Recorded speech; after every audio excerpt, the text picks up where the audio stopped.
in some respects, an imbalanced teaching in the church did not prepare the Christians to stand up and say, no, that ain't right, because they were submitting. Well, okay, but we need to keep the balance between freedom and service, which really just means remembering that it is God who we are serving, and our submission to human authority is an expression of God's moral order.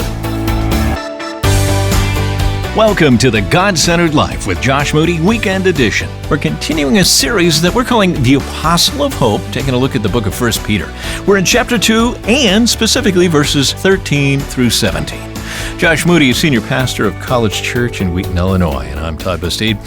Well, Josh, it's one of those really pleasant words to toss around these days, kind of like a hand grenade with the pin out. And that word is submit. So is Peter bringing the bomb squad or the ambulance? Maybe. So we've just got to understand it right, haven't we? And realize that submission itself is not a bad thing when it's understood biblically, and Peter's going to help us with that. All right, let's take a look. It goes counter to human nature, so this is going to be an interesting session. 1 Peter chapter 2, here's Josh.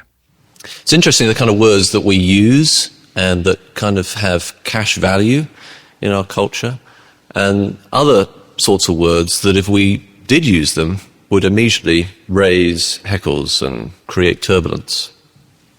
One of those kind of words we're going to look at this morning, and it's the word submit.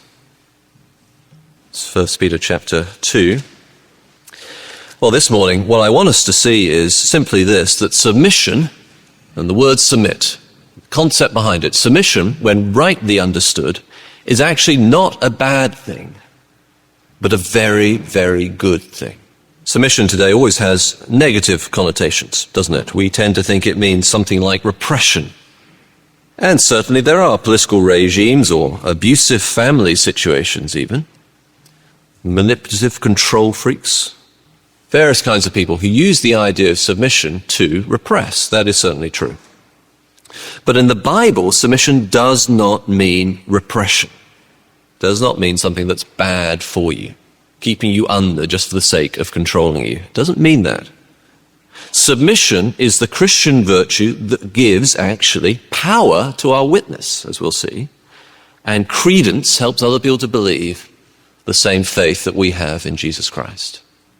Submission actually, in the biblical way of thinking, submission actually comes out of the very heart of who Jesus is in relation to God the Father, and what Jesus did in submitting to his Father's will. Today, you see, we tend to think that submission always equals inequality. Two people not the same, one person submitting to the other, being forced perhaps to submit to the other, inequality. But actually, submission does not always equal inequality at all. The biblical concept and practice of submission is in full cohesion, completely goes with genuine and full equality. How's that, you say? Well, just think about it with me. After all, Jesus submitted to the Father. And yet Jesus is equal with God the Father as God the Son, fully God, and yet submitted to him. If Jesus can submit, Peter here is arguing, if Jesus can submit without tarnishing his status or identity, then so can we. What's more then, as he argues here, submission comes to mean not repression, not being forced underneath someone else and being not equal with them, not repression, but it comes to mean actually a form of evangelism, that which bears witness to Jesus and gives credibility to that witness. In other words, it's not a bad thing, submission. It's a very, very good thing when rightly understood and rightly practiced. And those are important caveats and qualifications, but still, when rightly understood and rightly practiced, it is a very, very good thing. I don't know about you, but my first exposure to the common negative connotations of submission came as a rather young child at grade school. In those long, distant days when men were men and boys were vicious to each other, we played a game called Submit. This game had two rules. Rule 1, two boys would fight each other by any means possible to get the other child into an extremely painful position. Rule 2. That extremely painful physical position, once entered, would continue and increase until the victim screamed or whispered, sort of blubbering through their tears, "Submit." Frankly, ever since then, whenever I read the word submit in the Bible, that's the picture that comes into my mind. Submit! Ah! Now, you may have different pictures that come to your mind when you hear the word submit, but I would guess that for many of us, we do have some kind of false picture of submission that immediately comes to our mind. Perhaps you think of a husband beating his wife. Perhaps you think of a totalitarian regime calling on its civilians to submit to its aggressive tendencies. Perhaps you think of women in church having to be mousy quiet. Perhaps you do think of schoolyard bullying. These things can carry on right the way through adult life and stay in the back of our minds, can't they? Now, I don't know, but my guess is for most of us, this idea of submission almost inevitably, sort of, at least faintly, and maybe strongly, kind of reeks of unfair mistreatment. I think so. That being the case, when we come to this idea this morning, we really have our work cut out as we look at this passage, which is basically one long teaching on the biblical practice of submission. We're going to have to work together really hard to sort of block out the negative stereotypes that come with that word. And we're going to together have to work really hard to accept the positive message from the Bible itself. So the main point this morning from this passage is simply this: submit to authority. That's the main point. That's what Peter's saying. But there's so much in that that's difficult for us to swallow in our culture and our age, and with our misunderstandings of what this word means, submission, that we need to look carefully also at why Peter is advancing. Of course, even then, these Christians were facing a very difficult situation, far more difficult than ours, with their vicious regimes against the Christian faith. What even then was difficult for the Christians to put into practice. Peter says, submit to authority. But then he also gives two reasons why that kind of flow throughout the passage. So submit to authority, that's our main point. But why? Peter gives two reasons. First, submit to authority because of witness. Submit to authority because of witness. Now this is verse 15.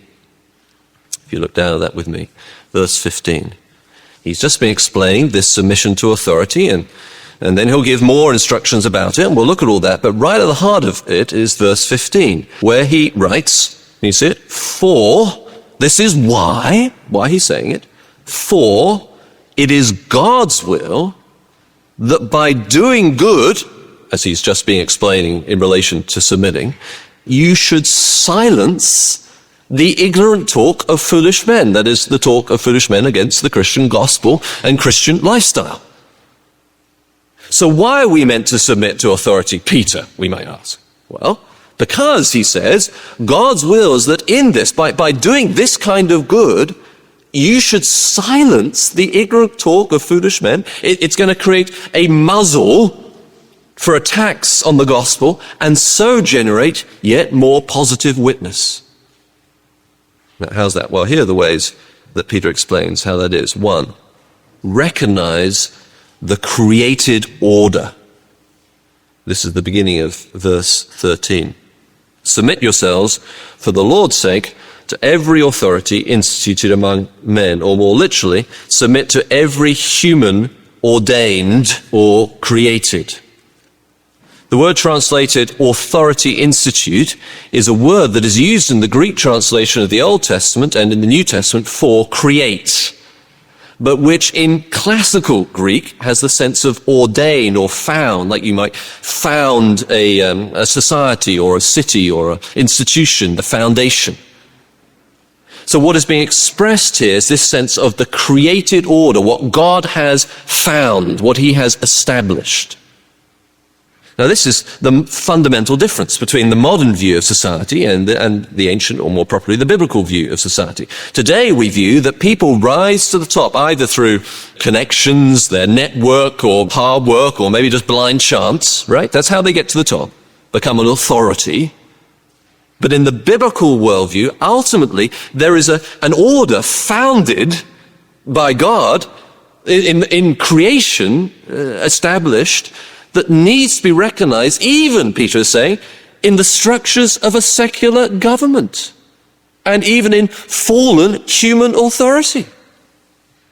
The president is not ultimately made the president because actually we elect him, though of course that's how it happens practically, but that's not ultimately how it happens, or ultimately because he runs some particularly cool TV commercial, or is more charismatic, or his policies are better, or whatever it is. Any of those things may influence the outcome practically at the sort of superficial level, of course, but ultimately, in the end, for the biblical worldview, while these may be the human means of someone rising to the top, ultimately, there is a founded order that is established in the very creation of the universe. The mayor of a city is there, ultimately, because God put him there. Same with the president, same with the governor or king. More about this founded order in just a moment, but first a reminder that you reaching out and connecting with us means so much to us. It's so encouraging to hear from you. We have a contact page at godcenteredlife.org. That's probably the easiest way for you to do that. Where are you listening? How are you listening? What studies are especially meaningful to you? All of this helps us out immensely. godcenteredlife.org is where that contact page is. Back into 1 Peter now. Here's Josh. Now, if you're a historian or you thought about these things in the past, you'll know that this idea has been abused historically to give people a so-called divine rights to do wrong. Well, no such luck if you're the president or the mayor or whatever. The king too is under authority, and that is, of course, God's, his moral order. He too is liable to judgment. And in our system, if someone is an authority and they mess up, they can get deselected next time round, right? But the difference is the need to recognize the created order of things. Now, why, you say? Because, of course, it guards against cynicism. Right the way through our culture these days, isn't it? We're always cynical about anyone in any kind of position of power. We need to recognize there is a created order. There is a necessity for some kind of authority. Guards against cynicism. It guards against cronyism. I'm just going to get the people in who are my best buddies and I'm just going to use them and that's how we get authority. No, ultimately it's God's authority that anyone, if you have authority over people who are working for you, whatever, it's ultimately that moral order that you are seeking to reflect. It guards against factions. It guards against division. It guards against hard feelings. So why is he at the top and I'm not? Well, it's ultimately up to God. So recognize the created order. 2, keep the balance. This is really fascinating when I was studying it to see that this was here. Keep the balance between freedom and service. This is verse 16, if you can see that. Live as free men, but do not use your freedom as a cover-up for evil. Live as servants of God. It's a fantastic balance there, isn't it? That, in my view, the Bible teaches over and over again about church-state relations and the role of the individual Christian within them. As a Christian, you see, I am a servant of God, and I am to submit to the governor or mayor or whatever as an expression of that service of God. However, as a Christian, I am also free, Peter says. And I may not use that freedom as a cover-up for evil. More normally, of course, this is explained in terms of remembering that we need to be good members of society and not let our Christian freedom prevent us from paying our taxes or our revenues, as Paul explained in Romans 13. And that is, of course, true and right. But the principle holds good also the other way round. My temptation to evil as a cover-up for freedom might not be to not pay my taxes. It also might be to stand quietly by while great evil is done in the name of authority. I am to submit to authority, but ultimately I do that, again, ultimately, as a servant of God, not a servant of the mayor, and therefore I am free. As Jesus put it, give to Caesar what is Caesar's, and to God what is God's, which is fashionable these days to say has little to do with church-state relations, but that seems to me, obviously it does, it must do. That balance between freedom and service is a principle that runs clearly through Scripture. Another example. The Christians refused to obey the religious authorities when they were commanded by those authorities not to preach the gospel. Well, why didn't they just submit? Why? Because they said, judge yourselves whether it is right in God's eyes to obey God rather than man. Same principle. Now, you may say, well, who cares about this balance between freedom and service? The reason why I'm kind of laboring it is because historically, with the rise of Nazism, it has been shown that an imbalance on this emphasis here, when we're talking about the secular authorities and submitting to the state, in some respects, an imbalance teaching of that in the church did not prepare the Christians to stand up and say, no, that ain't right. Because they were submitting. Well, okay. But we need to keep the balance between freedom and service, which really just means remembering that it is God who we are serving, and our submission to human authority is an expression of God's moral order. And if we forget that, we're really making a God, as it were, out of the human authority, aren't we?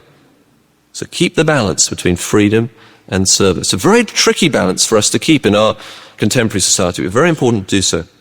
3, and perhaps most immediately applicable, for it relates to our daily interactions, or just, as we walk down the street, in church, in our Bible studies and fellowship hour and everything like that. 3, honor everyone appropriately. Honor everyone appropriately. So this is verse 17. Show proper respect to everyone, love the brotherhood of believers, fear God, honor the king. You see, what happens when we fail, 1, to recognize the created order, and then 2, fail to keep the balance between freedom and service, what happens then is that respect, that goes out the window. I mean, people wonder why the public conversation about issues of public discourse, as it were, in civil society, all of that, why that lacks civility these days. They wonder why, don't they? They wonder why someone pushes in front of them in line and doesn't say, excuse me, or you hold the door open for someone, then they just walk right through and don't even say thank you. People wonder why. They wonder why driving is so bad. Like the old joke about the definition of a millisecond. It's the time it takes from the light in front of you to go green and the guy behind you to honk his horn.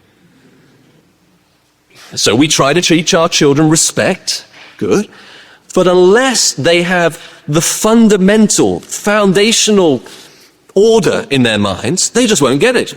Out of the created order and the balance between freedom and service comes, naturally, a proper respect to everyone, of course.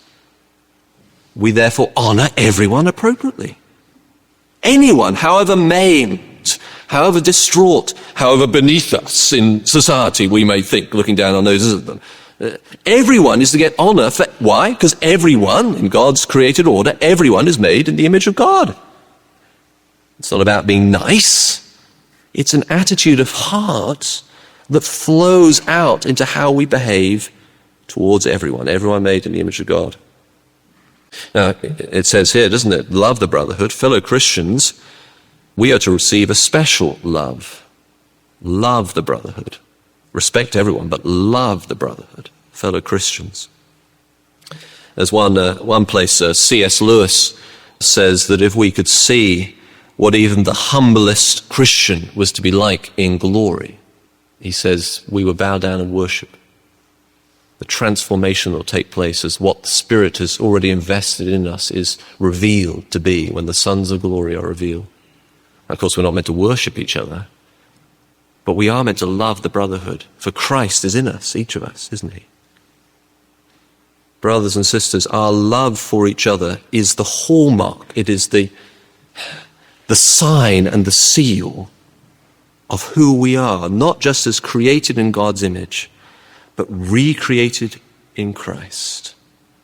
And so this is all an expression of what it really means to fear God, Peter says, for God made us and remade us if we are Christians.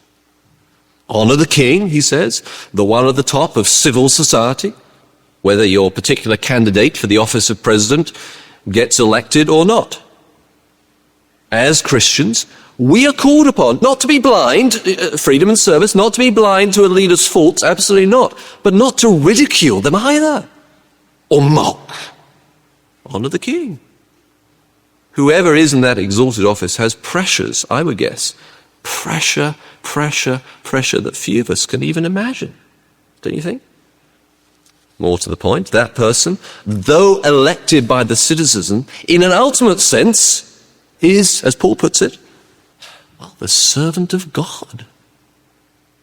And he's not talking about a Christian leader, you realize. He's talking about Caesar.